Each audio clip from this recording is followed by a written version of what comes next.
Hi friends.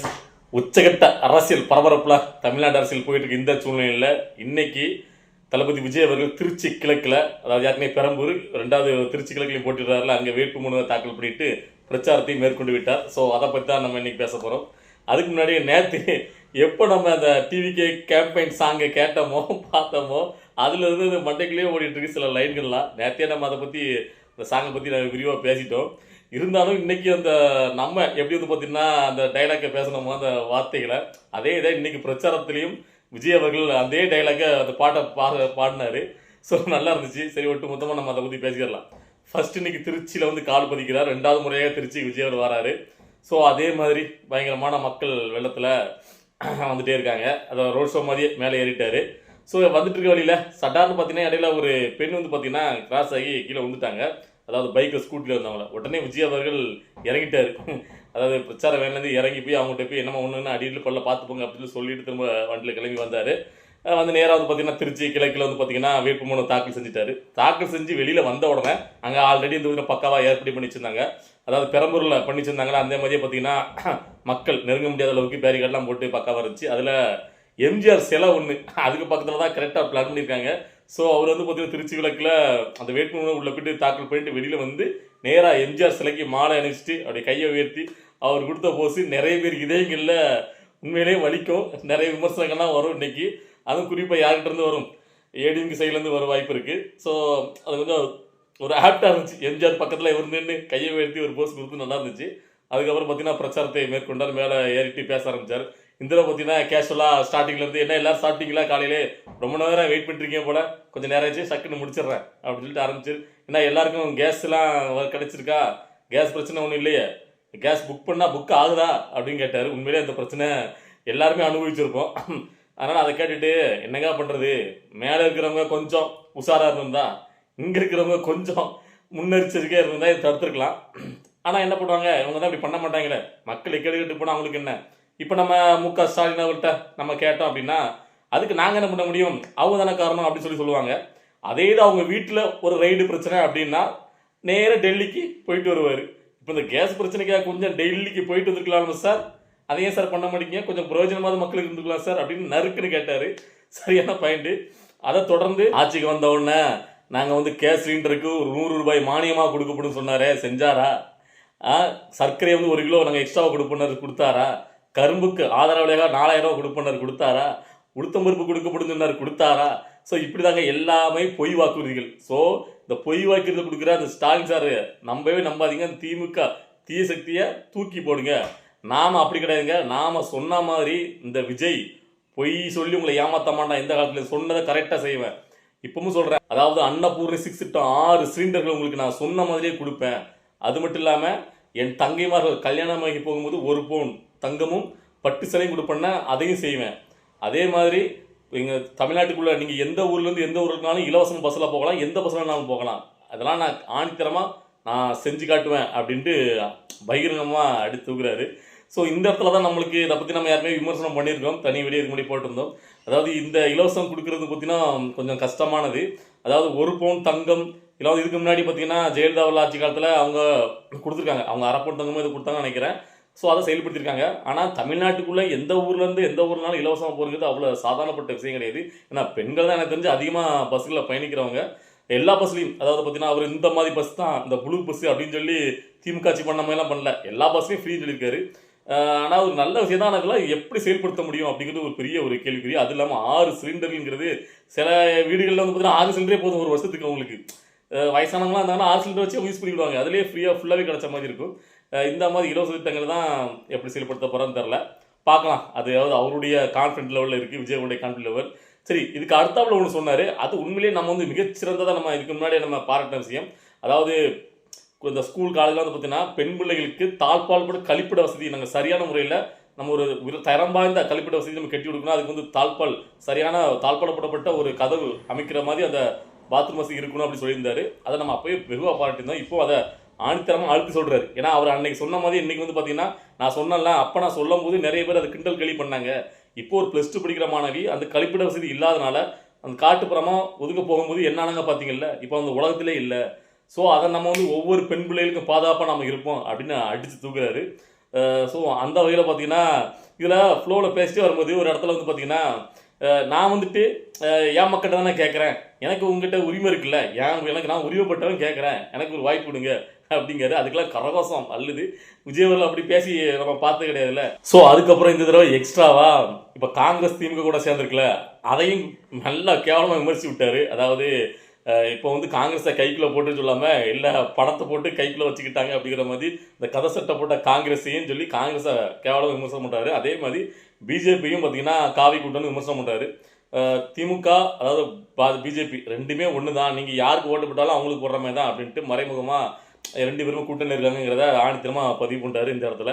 So அதுக்கப்புறம் சொல்கிறாரு, எதுக்கு நம்ம மற்ற எல்லாம் பேசிட்டு நம்ம ஊருக்கு வருவோமே, திருச்சிக்கு வருவோம் அப்படின்ட்டு. திருச்சியில் யார் KN நேரு தானே, அவரை மறைமுகமாக அவர் அடிக்காரு. அதாவது இங்கே உள்ள மந்திரி வந்து பார்த்தீங்கன்னா நகராட்சியில் வேளாண்மை தருவதா சொல்லி எத்தனையோ கோடி 1500 கோடி கிட்ட பார்த்தீங்கன்னா ஊழல் பண்ணி ஏமாத்திருக்காரு. அதனால நிறைய அதாவது தகுதியுடைய அந்த ஆட்களுக்கு இந்த வேலை கிடைக்கல. இதில் இந்த இடத்துல இவ்வளோக்குள்ள கோடியாக அவங்க ஊழல் பண்ணாங்கன்னா மற்ற இடங்களில் எப்படி பண்ணியிருப்பாங்க, இதெல்லாம் நினச்சாலே நமக்கு தலை சுற்றுது அப்படின்னு சொல்லி ஒரு போடு போட்டார். உண்மையிலேயே அதாவது திருச்சியில் இப்போ என்ன நிலைமை போயிட்டு இருக்கு, எவ்வளோக்குள்ள ஊழலால் அவங்க வந்து பார்த்தீங்கன்னா கொள்ளையடிச்சிட்டு இருக்காங்க. ஒரு இடம் நமக்கு தெரியுது. இதே மாதிரி நிறைய இடங்களில் திமுக உள்ள அமைச்சர் மந்திரிகளை பார்த்தீங்கன்னா ஊழல் கொள்ளன்னு பெருக்கெடுத்து போயிட்டு இருக்கு. அதனால தான் அவங்களாம் பார்த்தீங்கன்னா நம்ம அன்னைக்கே சொன்ன மாதிரி குறுநில மன்னர்லாம் ஆட்சி புரிஞ்சிட்டு இருக்காங்க. இப்போ அவங்களுக்கு அடுத்தாப்புல இப்போ ஒருத்தர் இருக்காருன்னா இப்போ துரைமுருகன் இருக்காருன்னா அவருக்கு அடுத்த ஒரு மகன், இப்போ KN இருக்காருன்னா அவருக்கு அடுத்த மகன், இப்படியே வந்து பார்த்தீங்கன்னா இவங்கெல்லாம் பார்த்தீங்கன்னா அதாவது தமிழ்நாட்டில் முதலமைச்சர் அவருடைய மகனை வச்சிருவாரு. இவங்கெல்லாம் குறுநில மன்னர்லாம் இவங்களுடைய மகன்களை அறிமுகப்படுத்தி விட்டு போயிடுவாங்க. அதுக்கப்புறம் இவங்களுக்கு வந்து பார்த்தீங்கன்னா அப்படியே காலங்காலமாக இவங்களுடைய பேர பிள்ளைகள் வரைக்கும் அப்படியே போயிட்டு இருப்பாங்க. இது எப்படி விட முடியும்? ஸோ ஒரு ரோசம் உள்ள மானம் உள்ள தமிழன் இதை எப்படி விட்டுட்டு இருப்பான்? அதாவது இப்போ நாமளே விட்டுட்டு இருக்க நம்மளுக்கு வேற வழி கிடையாது. நம்மளுக்கு அந்த அளவுக்கு பொருளாதார ரீதியாகவும் மக்கள் செல்வாக்கும் கிடையாது. ஸோ அந்த பொருளாதார ரீதியாகவும் மக்கள் செல்வாக்கும் உள்ள ஒருத்தன் இதை பார்த்துட்டு சும்மா இருப்பானா? இருக்க மாட்டான். அப்போ அவனுக்கு கோபம் வரும்ல, இவங்களை என்னடா இவங்க நாட்டை ஆண்டுட்டு இருக்குது, நம்ம ஆள கூட நம்ம நாட்டை அப்படிங்கிற கோவம் வரும்போது அதுக்கு நம்ம சப்போர்ட்டாக இருக்கணும்.